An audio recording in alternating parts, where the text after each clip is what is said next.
Hi, this is Dr. Dan Ratner. Today I am joined by Rael Andrews. He is an Emmy-winning star on General Hospital, which many of you know, but he has also become a big mental health advocate, having learned that it's important for him to talk about what his inner experience is because it can impact so many people. If you haven't already, click subscribe, ring the bell for notifications, hit like if you like what you're hearing, and put your comments below, and I'll respond to you personally. Rael, I want to thank you for coming on. It's great to see you again. I got to interview you a couple months back, but when we did interview, we connected on this whole idea of mental health and how important it is to both of us. And so it's just a pleasure to have you here. Thank you. I'm grateful to be here. Glad to be back, man. So for my audience, I want to kind of introduce who you are. A lot of people may know you because you're quite well known. You're on General Hospital. You play Taggart, right? What? Yeah, lieutenant. I'm lieutenant. I started as a detective, but I'm lieutenant now. Yeah, oh, nice. You're moving on up in the world. Yeah. So it was a funny story. I'll tell you a quick funny story. Yeah, go on ahead. that, Dan. So back in the day, I started detective, and I'm reading my scripts, preparing for the next week, and I come up to the part where AJ Quartermain comes up to me and he goes, "Hey, he's detective. Congratulations on your promotion to lieutenant." And I got so excited that I called my mom. I was like, Mom, guess what? She goes, "What?" She goes, "I just got a promotion to lieutenant." And she was like, "Son, you're acting. It's not real." I was like, "Oh yeah, okay, Mom, thanks, yeah." That's good. You're a real method actor. You really get into it. So we've got so much to cover, but I want to dive in right on the mental health aspect. I want to know when that became a passion of yours. How did that become so big? Yeah, it really became a passion like when I really decided to, for lack of better words, come out of the closet, was when I got sober, and it for me, it was a good buddy of mine. People in the acting world know him. Was another soap opera actor. He took his life about 3 years ago. And I had been at a party with him about 3 weeks prior to that. And I didn't have a clue. And we were having a good time together and hanging out. And then next thing I knew, the news came that he committed suicide. And that for me, Dr. Dan, because as I'm treading carefully through this, because it still makes me very emotional. It still affects me. Sure, of course. To this day, because that's when I decided to come out of the closet. Because to this day, it's one of those things that still kind of haunts me because this mental wellness, I'm bipolar manic too, is something that I've known for many years. But I didn't want to come out publicly speak about it because, as you know, it's prior to this past 5 or 6 years, it really was a shame thing. It can really still affect employment and stuff like that. So, but when that happened, I couldn't, and I still cannot help but think, had I come out and had I been more vocal and I talked about it like I do now, that the conversation at that party could have been different. He maybe would have been able to have seen and knew that I was struggling with the same things. And he might have been able to say, "Hey, listen, I saw that interview you did, or I saw that Facebook Live that you did. And, can we talk?" And, you never know. But to me, it makes me think, maybe the outcome could have been different because we know, those of us that struggle with depression, that the worst thing we can do is isolate. And when we isolate, those voices in the head get very, very powerful. And these kind of actions end up happening. And so that's when I decided to become a very outspoken advocate for mental wellness. was. It's such an important point, Raul, because I mean I can relate to it some too. I've had my struggles. I've had suicidal ideation at various points, and it's much more common than people think. Much more common because basically if you have shame and really bad feeling about yourself, even in an individual moment, Mm-hmm. you can go down that rabbit hole. And if we don't talk about this out Mm-hmm. loud, it's like when you go on Facebook and everybody's Mm-hmm. saying, "Oh, I'm having a great time." Yep. Well, no, we have to highlight that this is a very real part of life. And so I'm appreciative of you being here in this field, being an advocate, and I really can empathize with how hard you took that loss. Mm-hmm. And It still bothers me today. Well, yeah, really, it does, because it's one of those things. I know we can't. I know the past is history, future's a mystery, present, but it does bother me because my good buddy, who's also in General Hospital, Maurice, he's been an outspoken advocate for 27 years, right. and for 27 years he came out, and we kind of like talk about it, and I just wish I would have been bolder and stronger earlier. And a big part of it, just like you say, it's like, I've just finished writing my first book a while back, and um I started it several years ago when I was dealing with drug addiction and alcoholism on top of everything. And then, obviously wasn't in the headspace to finish it. And then I came back and finished it when I was sober. And it was like just weird, dude. It was like when I finished that book, it was like, who the heck was that guy? Like when people read this book, because, and it's just like you're saying about, there was, the people that know Rael, when they read that book, are just going to be like, and that's exactly the life that those of us are challenged, because Rail showing up on 5, 4, 3, 2, 1, boom, let's go champions. And he's showing up like this to guy who's on top of the world and always in, and then behind closed doors, that was not, I mean, I'm just self-medicating like crazy. And that's when I almost committed suicide for real when I took it, because when I got sober, right, everything's going great, and I had developed, I thought, these tricks. I called them these tricks that I could pull myself out of my depression, Mm-hmm. when I would go down those rabbit holes. And all of a sudden, I'm about 6 months sober, and I start going down one of these rabbit holes, and all my tricks aren't working, Dr. Dan. And I'm like, I can't figure it out, dude. I'm like, and I'm getting deeper and deeper into this rabbit hole, and I'm just having thoughts like I've never had before. And it's like, it's getting really bad, and I'm like, nothing's working. And then one day on my way to an AA meeting, I went, I'm not self medicating anymore. I didn't have any of those escapes. I thought I had tricks, but my tricks were alcohol, painkillers, smoke some weed, whatever. And I didn't have that anymore, and I wasn't going back. So it was not a fun thing. And that's when I finally decided to throw in a towel, and go to the doctor. I was very adamant about never going to a doctor because I watched my mom die of heavy medication and have a whole thing of that. I did not want to have that life of being sentenced to medication. And I fought that till the very last moment, and I remember sitting in the car down here in Vaughn's the night before I was supposed to go to the doctor, and I was like talking to my wife, and I'm like, you know what, honey, I can't do this. I said, I'm not gonna go tomorrow. I said, I'm tough, I'm strong, I can fight this. I've done it, and she's looking at me and she said to me, she said, do you think it's easy being your wife? Mm-hmm. And the tricks that we play, the way I looked at her, and she's like, do you seriously think it's easy? And do you think it's easy for the kids?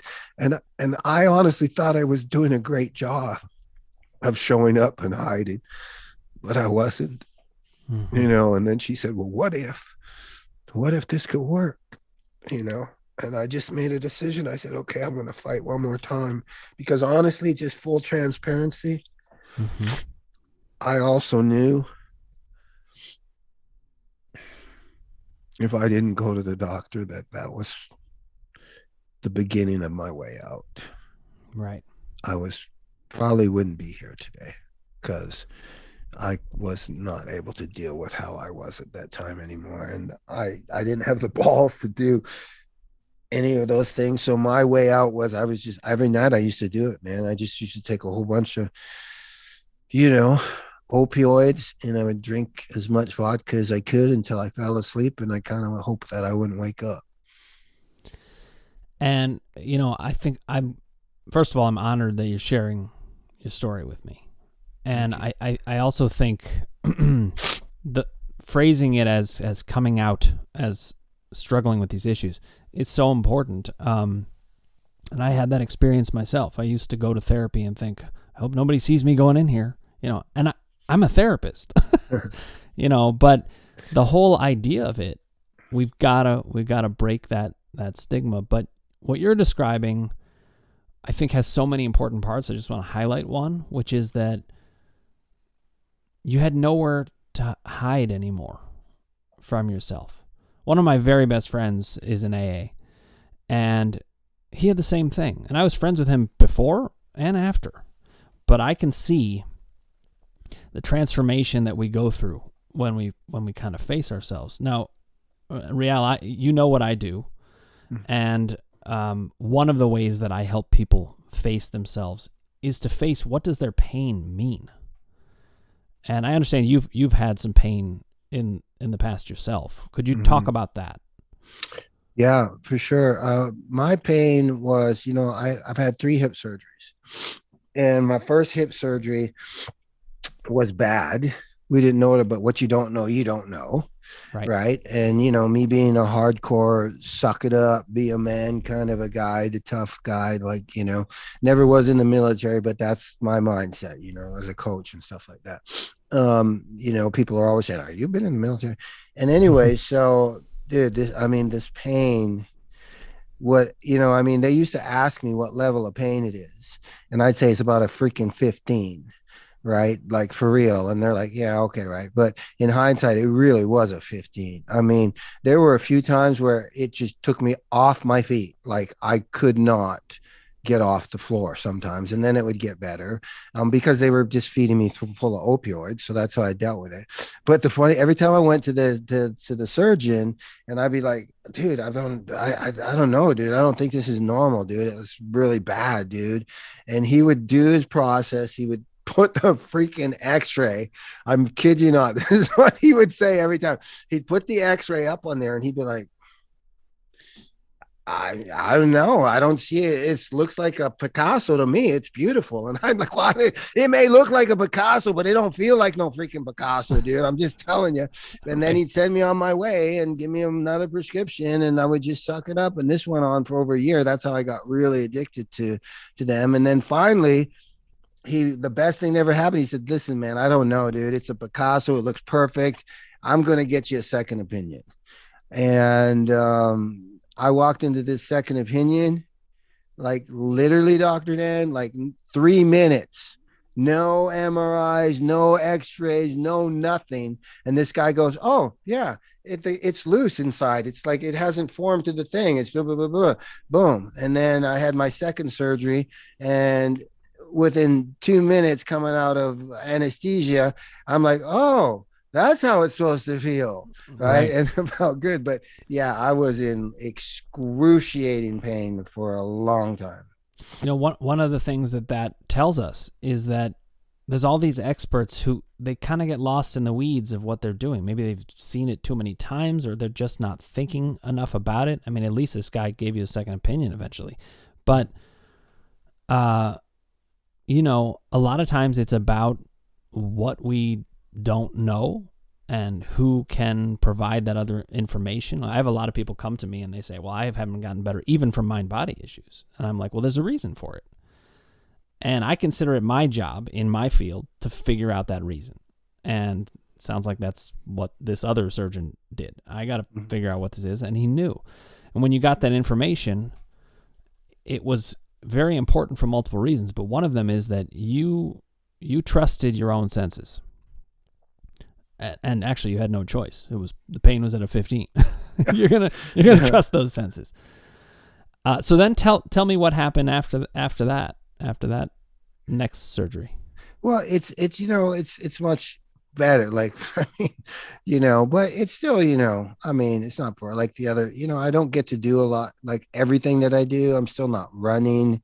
It's weird. I can attack the stairs. I can push a sled. But just normal running, I don't know if it's I'm thinking it's a mental thing, because I know how powerful the mind is, and I know that's your thing. So, but yeah, I'm not, I get through it. It's not perfect. I got my solutions that I use, my holistic nutrition. It works well, but it's not perfect, dude. Well, you and I should do some talking, because Okay. I think I more than think. I know that I can help you get this even more under control. It's interesting, though, because I when I think about what you've been through, you've obviously had a lot of emotional pain of various kinds, and it was going on for a long time. In my way of thinking, that physical pain, especially that it was at a 15, is indicative of mind-body pain. I say this to people who follow me all the time. If the pain's above a 10, it's got at least a mind-body component, if not being dominated by it. The worse the pain is, the more likely it is to be a mind-body experience. Let me ask you this, doctor. We're talking about mind thing, and might be told different thing. If it is, we'll leave it, because I had prostate cancer surgery. Okay, it's almost 2 years ago. Yep. Full transparency, I'm still in a freaking diaper, which they told me that would be not even a year. And the only way that the manhood happens, I got to stick a freaking needle in my thing, which isn't a bunch of fun. And, wow. It usually is like that for 7-8 freaking hours, which, I know we've heard that commercial and we've all said, hey man, if I had an erection for 4 hours, I'd get the black book. I'm here to tell you, dude, it ain't no fun. It hurts like hell. But I was introduced to somebody. The reason I ask you is I was introduced to somebody, and she's saying through hypnosis that which I think the second part is funny, but I might buy the first one. She said, I can actually get it working right again the way it's supposed to, and I can make it bigger, she said. I don't know about the second one, but it's well, listen, I have helped people get it working again through my body work. I've never made it bigger, as far as I know, but I also haven't measured, so who knows?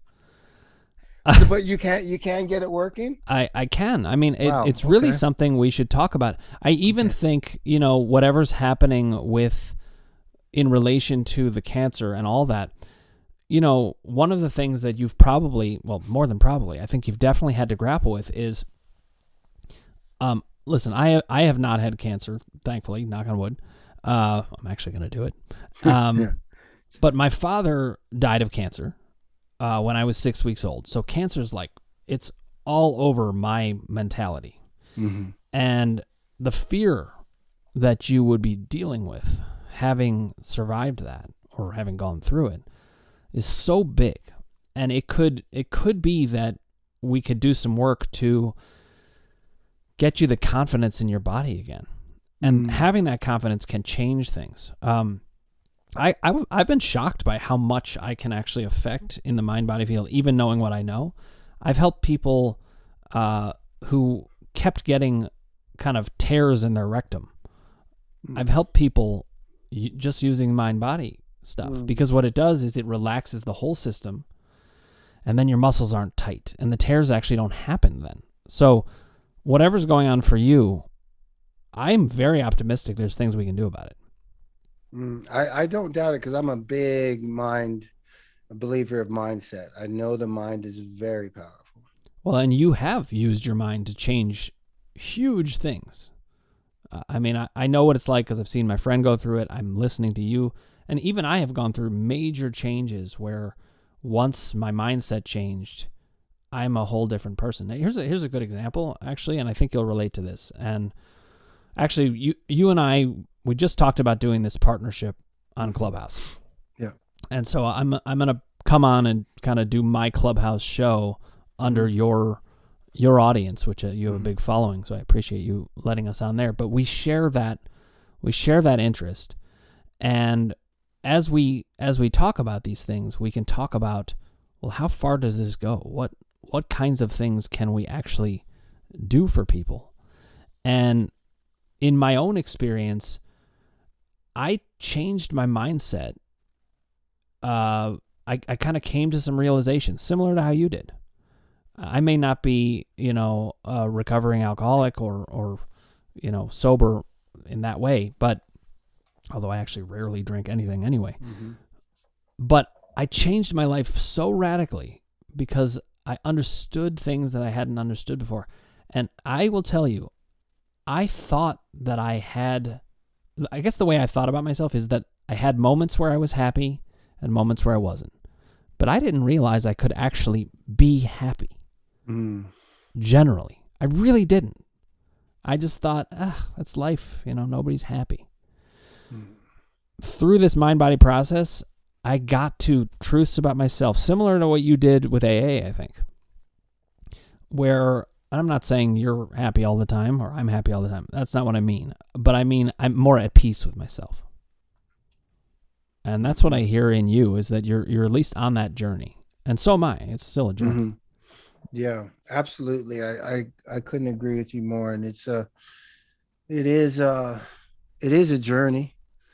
But yeah, man, I for the most part, I'm pretty content, pretty cool with it. It's just part of the process for me. God's got it. That's a big part of it as well for me, which is like, man, I let him have it. Yeah. Rail thought he had it for 56 years, and that didn't turn out too good. Yep. Yeah. Well, I think there's many different ways that people come to these things, but I can just hear you relaxing into who you are, and that includes accepting that your mind, the process of your mind hasn't been easy for you. And I'll tell you, it's not easy being a person. It doesn't matter who you are. And I'm not saying that to downplay what you've been through, but actually to upplay what other people go through. You and I know this. Yeah. So go ahead. Go ahead. No. I love that, because that's what I'm a big part of. Is at a funeral once, a God drop for me was, that's why I use that line, I will believe in you till you believe in yourself, because I say 99% of people go through their entire life, which breaks my heart, thinking they don't matter. If they're not a Fortune 500, a CEO, an actor, an athlete, they're not important. And that's like, no, it's not true. It's not true at all. And when we heal our relationship with ourselves, it's a whole different ball of wax. It's so interesting because you're having a very successful career and people know you through General Hospital and that fame, but where you really rest and whether you're happy is all about your relationship with you. And that's changed a lot. Thank you. When you're so you've been on Clubhouse a lot talking to people about these things. Haven't talked about this issue. It's so amazing how things work, because like I said, this is my jam and this is what I'm really passionate about. And I just, as of last week, had a hum, and I actually stopped. I was doing a room 5 days a week, just specifically about network marketers, bringing value there. But I had a conversation with somebody, and I wanted to create rooms that were more in alignment with who I am and bringing value in those areas. And then Greg reaches out to me, and here we are, and now we're doing a room. So I'm very, very excited about this, because, this is who I am, dude. This is the company I'm with, Mental Wellness. We're the pioneer of the gut-brain axis. And then now we've teamed up with, an expert like yourself, and the mind, the body. It's everything I am. And I'm very excited about this partnership. We're both very excited. And we also now are talking about plans for you to have your own seminar or webinar with me, coming on and supporting that, Mm-hmm. talking about mental health generally. And this is important that my audience know that in addition to the seminars that I do on mind-body experience, we really are also very just connected to mental health in general. And Mm-hmm. that's something we're going to highlight with you. And I'm thrilled to have you, and not just because you're interested in it, but your passion runs deep. Yeah, And people can feel that. little bit, Just a little bit. Yeah, a little bit. And this is something that I've experienced. I'm curious if this is how it's been for you. In recent years, I am living my life kind of almost channeling me into the universe. Like I don't leave any part of me out of it. I used to be a therapist I was trained to hold things back. You know, they would say, well, listen, you don't want to talk about you. And I'm like, yeah, I don't want the session to be about me. But I want to share who I am, not just because I want to, but because I know that's part of what makes for connection. And I'm hearing you must be having such a huge impact on so many people this way. I just wondered if you could talk about that experience. Yeah, and that's really what it's all about, isn't it, Dan? You know, um, and yeah, I mean, daily I get messages, and I'm just being me. I'm just doing what I'm doing, what I'm called to do, and showing up. But I continually daily get reminded, like, because I think I'm just. Sometimes I even think, like, dude, what were you talking about today? That was stupid, dude. And I'm like, dude, wow, really? And I just know that for me, I just let my higher power work through me. But yeah, and then all of a sudden you get this message, man, thank you so much. I can't tell you how many people have messaged me and said they were about to take the exit route. Yep. And they said, I saw your message today, and it's just what I needed to hear. People reach out and thank me for being outspoken daily, um, It's being the voice. Because it's like you said, dude, it's like there's so many of us out there that are isolating. And it's like when you first walk into AA, right? It's like why it's so important is because if we don't become advocates, and there's so many of us that aren't for whatever reason, and I respect that, it's in your own timing. But the problem is that there's so many out there that if they don't hear somebody share about it, they think they're the only one, and they think they're the only one having this problem. And that's when it gets really bad. And they think, you know what, people would be better off without me. Or, because I'm such a freaking failure. I'm such a this or that. And it's not true. It's not true at all. Yeah, and I think society in general doesn't help with this. It's getting better. It's getting significantly better, and I'm glad to see it, but it's partly because of people like you. Mm-hmm. You save lives when you reach out like that. And actually, so this podcast is called Crushing Doubt. One of the things that I talk about is the fact that society makes us doubt our worth, ourselves, whether it's okay to be ourselves. And what I hope this isn't a weird thing for me to say, but like, I'm proud of you. I really am. That's not weird. That you decided, I'm going to be me. I'm done with this. I'm not going to hide this stuff. And, I know that you lost your friend 3 years ago, and that was devastating. But I really applaud you, what you've done. Well, thank you. And, we have, wait a sec. What? I'm going to give a sound effect. Ready? I do cowbells. Ready? We're going to, that's where the cowbell. Right. Listen, I need more cowbell. You doing how about this one? I'll give you this one, Dr. Dan. How about this one? This is what you. Nice. No, in all seriousness, it's like, I mean, it's so important because you probably know better than me, but last time I heard, and this was several months ago, because of the pandemic, suicide is up over 200%. I'm pretty sure it's much higher than that now, but it's crazy, man. It's like we had, in this house alone, my son, you guys probably know this story, or maybe not you, but I know your partner, Greg, does.